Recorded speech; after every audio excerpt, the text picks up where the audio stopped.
போனானே தெரியல. அவ பாட்டுக்கு சொல்லாம கொள்ளாம எங்கேயோ போயிட்டா. ஆனா நீங்க என்னவோ பலமா யோசிச்சுட்டு இருக்கீங்க. இல்ல, மாயா உக்கிரமானா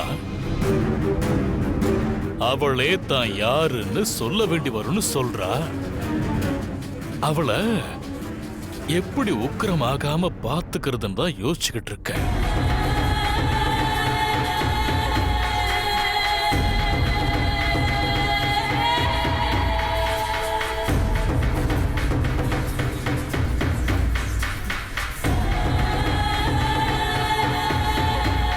அவ உக்கிரமாயிட்டா நம்மளால அவளை கட்டுப்படுத்தவே முடியாது.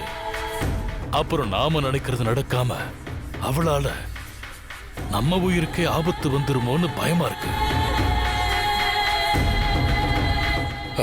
அண்ணே, நீங்க சொல்றதும் சரிதான் அண்ணே. வீணாவை காப்பாத்தணும்னா வர பௌர்ணமி வரைக்கும் அவ கோவத்தை தூண்டுற மாதிரி எதுவும் நடக்காம நாம பாத்துக்கணும். அதெல்லாம் சரி, ஆனா இப்போ மாயா எங்க போனான்னு தெரியலையே. போன்ல கனகா பேசினா, அதுக்கப்புறம் அவள ஆளையே காணுமே. பெரியவரே, பெரியவரே, என்னாச்சு சித்தி? பெரியவரே, என்ன என்ன வீணாவை காணோம்.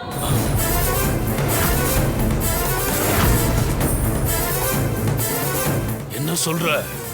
ஆமா பெரியவரே, வீடு ஃபுல்லா தேடி பார்த்துட்டேன். போன் பண்ண சுவிட்ச் ஆஃப்னு வேற வருது. ஐயோ, அவளுக்கு ஏதாவது ஆயிருக்குமோன்னு ரொம்ப பயமா இருக்கு. காவேரி, வாய மூடு. பௌர்ணமிக்கு தான் இன்னும் நாள் இருக்கே, அப்புறம் ஏன் இப்படி பயப்படுற? பக்கத்துல கோயிலுக்கோ கடைக்கோ போயிருப்பா. நீயும் பயந்து இப்படி ஏன் எல்லாரையும் பயமுறுத்துற? ஜனா, கொஞ்சம் அமைதியா இரு. அண்ணே,